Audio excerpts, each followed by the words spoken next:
there is one presidential candidate who actually understands these issues, who understands why paid family leave, who understands why paid maternity leave, who understands why early childhood education is really important to families, who understands what it means to actually be a micro business and have access to capital.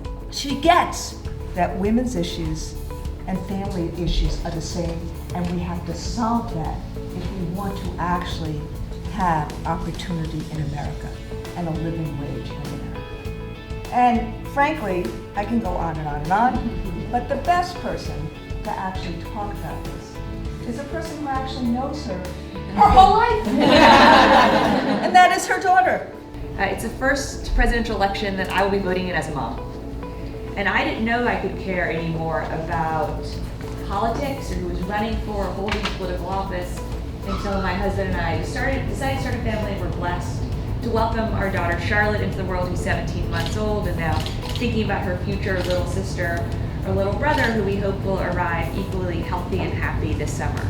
It's because I worry that everything that I care most about is really at risk.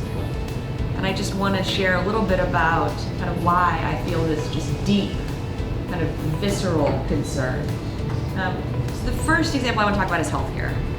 And healthcare is a women's issue, and the Affordable Care Act arguably has been more about kind of women's health and women's empowerment than any other demographic.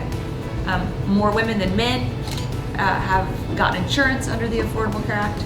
More African American women and African American families have gotten insurance than any other demographic in our country. More pregnant women now have prenatal services access than at any other time in American history. More women are able to deliver their babies in safe hospital settings with reliable, quality medical care than at any other point in American history. I think that's pretty extraordinary. The Republicans in Congress are not passively opposed to the Affordable Care Act. They are actively opposed to the Affordable Care Act. They have voted 63 times to repeal the Affordable Care Act. We have to have a president who knows how to work with Congress. I think we also have to have a president, though, who knows how to protect our values when in office and when not in office. What do you believe your mother can do around infusing more entrepreneurship dollars into programs such as this? So it's such an important question, Danielle, and I will say, I think as you heard from Randy's introduction, one of the reasons my mom is so kind of focused and sensitized to entrepreneurship is because she was a social entrepreneur. So not a private sector entrepreneur, but she started legal aid in Arkansas. Small businesses still create more than 2/3 of the jobs in our country. Women are actually creating businesses at even faster rates than men are, and African American women are creating businesses at an even faster rate. So we need to continue to invest in what's working. Hillary's plan for affordable college is probably one of the best plans I've ever seen. We represent 1.6 million folks, college, high school, lower grades.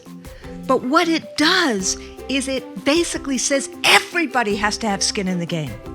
It basically says to a governor like Governor Snyder, don't just talk the talk, you better actually put funding into schools. People who come from middle class, low-income families should be able to go to college tuition free. But as you heard from Randy, she expects people who come from families that have done well in our country to still pay into the system to help create more opportunities for people who haven't done well yet. And my mom doesn't rely on governors over whom the president has no authority to make investments that are not only maybe impossible in some state budgets, but also maybe counter to their recent histories.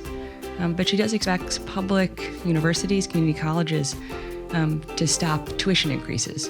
And that's an important part of the compact as well.